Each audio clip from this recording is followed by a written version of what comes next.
The April to May ingress by the Chinese PLA into eastern Ladakh initially and to Depsang, Gogra, hot springs, Pangong Tso, later on, has turned out to be very costly and a strategic, diplomatic and political mistake for Beijing.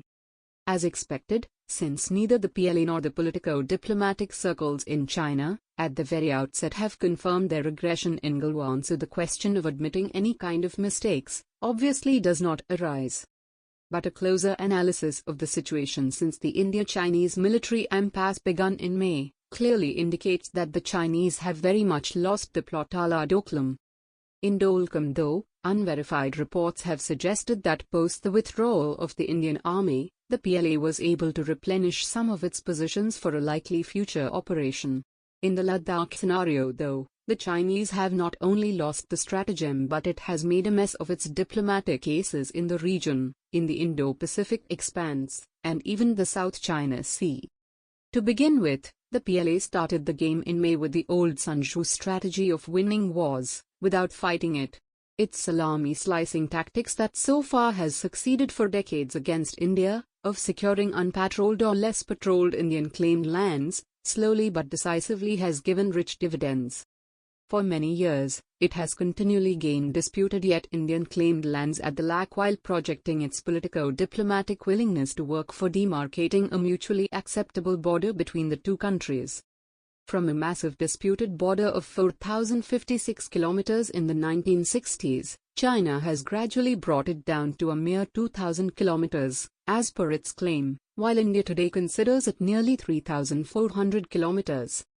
During 2010 to 2013, PLA reportedly made almost 600 incursions inside the Indian territory, while the National Security Advisory Board under Shyam Saran had claimed that China surreptitiously had occupied more than 650 square kilometers of Indian territory in eastern Ladakh that the then Indian government did not officially admit. However, this time both the Chinese government and the PLA got a rude shock.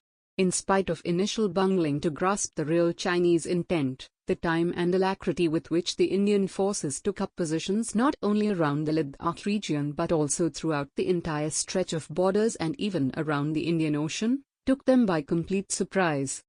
But the real catch came on August the 29th to the 30th when Tibetan commandos under the Operational Command of Research and Analysis Wing, RAW, India's external intelligence agency, occupied the southern bank of Pangong Tso, opening the defences of strategic Moldo and Spangur Gap of PLA.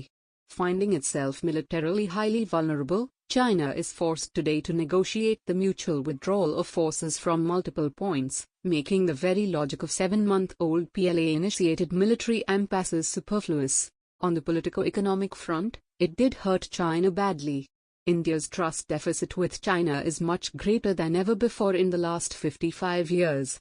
One of the bigger Chinese political objectives always has been to ensure that its competitors and perceived enemies, India and Japan, do not get closer to the US militarily, allowing the superpower to enhance its military presence near Chinese land and maritime borders. The very opposite happened. India and Japan have enhanced military ties with the US while Australia, somehow reluctant earlier, has become a partner in the Quad Malabar naval exercise that China is very uncomfortable about. The supposedly Asian NATO in the form of Quad materializes or not, the Chinese miscalculations and overambitious plans have brought at least 3 militarily powerful countries in the region closer together and with the US. In the South China Sea, where China has maritime disputes with almost all nations, the Philippines and Vietnam have enhanced strategic military relations with India. And the biggest strategic blunder could well be that belligerent Chinese actions have brought the US openly in defense of Taiwan, prompting Pompeo to declare that Taiwan has not been a part of China, signaling that in near future this could well become an official policy of the US and many other countries. The very essence of the One China policy is going to be questioned more openly now. Economically too, all major infrastructure Indian contracts in railways, highways and telecommunications have been explicitly reworked to bar the entry of Chinese companies, making them lose many millions of dollars.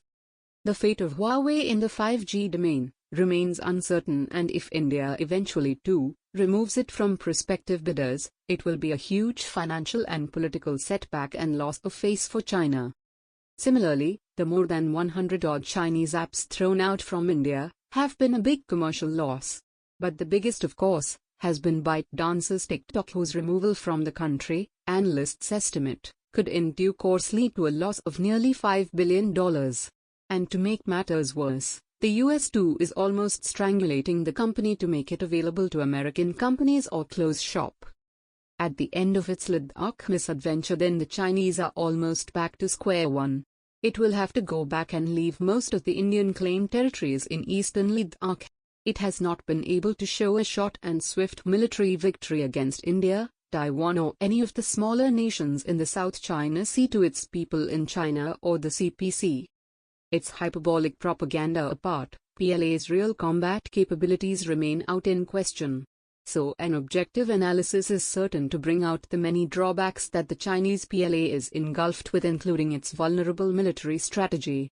And it will have a bearing on the shaping of Indian, Japanese, Taiwanese, and most importantly the US security strategies against China in the short to medium term.